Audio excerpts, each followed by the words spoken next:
Cooking crazy ચેનલમાં તમારું સ્વાગત છે। આજે બનાવીશું જામનગરનું ફેમસ ફરસાણ તીખા ઘૂઘરાની રેસીપી। તો ચલો રેસીપી શરૂ કરીએ અને રેસીપી પસંદ આવે તો વિડીયોને લાઇક અને ચેનલને સબસ્ક્રાઇબ કરવાનું ના ભૂલતા। સૌપ્રથમ તીખા ઘૂઘરાના ઉપરના પડ માટે આપણે એક લોટ બાંધીશું। તો એમાં સૌપ્રથમ 1 કપ જેટલો મેંદાનો લોટ લેશું। ત્યારબાદ 3 ટેબલસ્પૂન જેટલું તેલનું મોણ નાખીશું। અહીં તેલનું મોણ છે મુઠ્ઠી પડતું નાખવું, જેનાથી ઘૂઘરા છે એકદમ ક્રિસ્પી બનશે। હવે તેલ અને લોટને મિક્સ કરી લેશું। અહીં મેં લોટ ચાળીને લીધો છે, ત્યારે 1 ટીસ્પૂન જેટલું મીઠું નાખ્યું છે। તો તમે જો લોટ ચાળીને લેતા હોય તો મીઠું એમાં જ એડ કરીને ત્યારબાદ જ લોટ બાંધવાનો। હવે તમે જોઈ શકો છો એકદમ શેપ હોલ્ડ થાય છે, મતલબ મોણ પરફેક્ટ છે। હવે અહીં થોડું પાણી એડ કરતા જઈને આપણે લોટ બાંધી લેશું। અને આ લોટ છે એકદમ કઠણ પણ ન બાંધવો અને એકદમ ઢીલો પણ ન બાંધવો। તો તમે જોઈ શકો છો લોટ છે એ બંધાઈને તૈયાર થઈ ગયો છે। અને હવે આપણે એને ઢાંકણ ઢાંકી અને 15 થી 20 મિનિટ માટે રેસ્ટ ઉપર રાખી દેશું। આ લોટ બાંધવા માટે 1/4 કપ પાણીની જરૂર પડી છે। અને આ લોટ રેસ્ટ થાય છે ત્યાં સુધીમાં આપણે ઘૂઘરા માટેનું અંદરનું સ્ટફિંગ તૈયાર કરી લઈએ।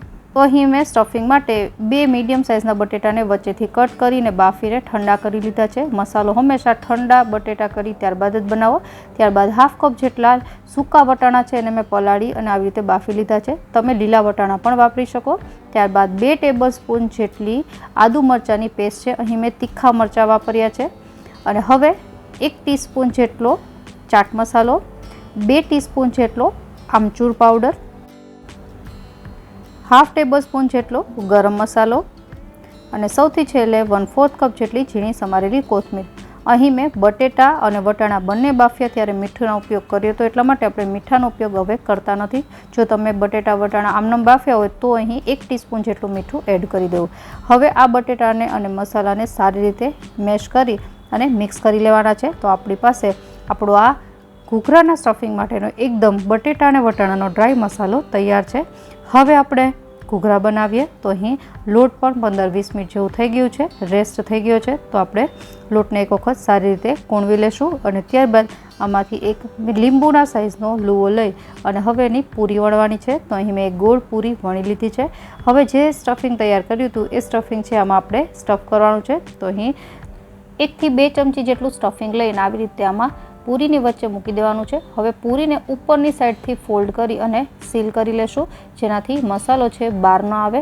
હવે નીચે એકદમ રાખી અને બંને આંગળીની મદદથી પહેલાં તો મસાલો જેટલો છે એ સિવાયની જે પૂરી છે એને આવી રીતે બંધ કરી લેશું। હવે આપણે ઘૂઘરાનો શેપ આપવાનો છે। તો ઘૂઘરાના શેપ માટે અંગૂઠા અને આંગળીની મદદથી આવી રીતે ઉપરની સાઈડ ફોલ્ડ કરતા જવાનું, જેનાથી એક સરખી ડિઝાઇન પડશે। તો બસ ઘૂઘરાની ડિઝાઇન છે આવી રીતે જ બનતી હોય છે। તમે જોઈ શકો છો હું અંગૂઠા અને આંગળીની મદદથી લોટ છે એને ઉપરની સાઈડ લઈ લઉં છું, જેનાથી ડિઝાઇન એક સરખી જ પડે છે। તો બસ આ રીતથી હું આખો ઘૂઘરો છે એ બનાવી લઈશ। અને આમ કરવાથી ઘૂઘરો છે ખુલતો પણ નથી। અને જો તમને એવું લાગે કે ખુલી જાય તો આપણે પાણીવાળી આંગળી કરી અને એને ચીપકાવી દેવાનો। તો આપણો આ પહેલો ઘૂઘરો તૈયાર થઈ ગયો છે અને વધારાનું જે છે લોટ એ કાઢી લેવાનો। અને આ સેમ પ્રોસેસથી હું બીજા બધા જ ઘૂઘરા છે બનાવી લઈશ। અહીં લોટ છે જો એકદમ કઠણ હશે તો આ ટાઈપની ડિઝાઇન નહીં બને, એટલા માટે લોટને ન તો કઠણ ને ન તો ઢીલો બાંધવો। હવે અહીં મેં બધા જ ઘૂઘરા તૈયાર કરી લીધા છે। હવે આપણે એને તળી લેશું। તો અહીં મેં મીડિયમ ગેસ પર તેલ ગરમ કરી લીધું છે અને હવે ગેસની ફ્લેમ લો કરી દેવાની અને ત્યારબાદ લોટ નાખી અને ધીરેથી ઉપર આવે એનો મતલબ તેલ પરફેક્ટ ગરમ છે। તો આપણે આ લોટને કાઢી લેશું અને હવે આપણે ઘૂઘરા તળી લેશું। ઘૂઘરા હંમેશા લો ગેસની ફ્લેમ પર જ તળવા। હાઈ ગેસની ફ્લેમ પર તળશો તો તમારા ઘૂઘરા થોડી વાર માટે જ ક્રિસ્પી રહેશે, લાંબા સમય સુધી એ ક્રિસ્પી નહીં રહે અને સોગી બની જશે। ઘૂઘરાને તેલમાં નાખ્યા બાદ તરત ન પલટાવવા, થોડી વાર માટે એને તેલમાં સેટ થવા દેવા અને થોડા ઉપર આવે એટલે ઝારાની મદદથી એને ફેરવી લેશું। આપણે આ ઘૂઘરાને લાઇટ ગોલ્ડન બ્રાઉન થાય ત્યાં સુધી એ તળી લેવાના છે। તો એક ઘૂઘરાની બેચ તળાતા લગભગ 6 થી 7 મિનિટ જેવો સમય લાગશે। અને તમે જોઈ શકો છો ઘૂઘરા છે તેલમાં નાખ્યા બાદ પણ ખુલ્યા નથી, એનો મતલબ કે આપણે જે ઘૂઘરા છે પેક કર્યા છે પરફેક્ટ પેક થયા છે। હવે ધીરે ધીરે કલર ચેન્જ થવા લાગ્યો છે અને આ ઘૂઘરા છે એ એકદમ ગોલ્ડન બ્રાઉન જેવા થવા લાગ્યા છે। તો બસ આપણા ઘૂઘરા તૈયાર છે। હવે આ જ રીતથી બીજા બધા ઘૂઘરા છે તળી લેશું અને આ ઘૂઘરાને કઈ રીતે સર્વ કરવા એ પણ જોઈ લઈએ।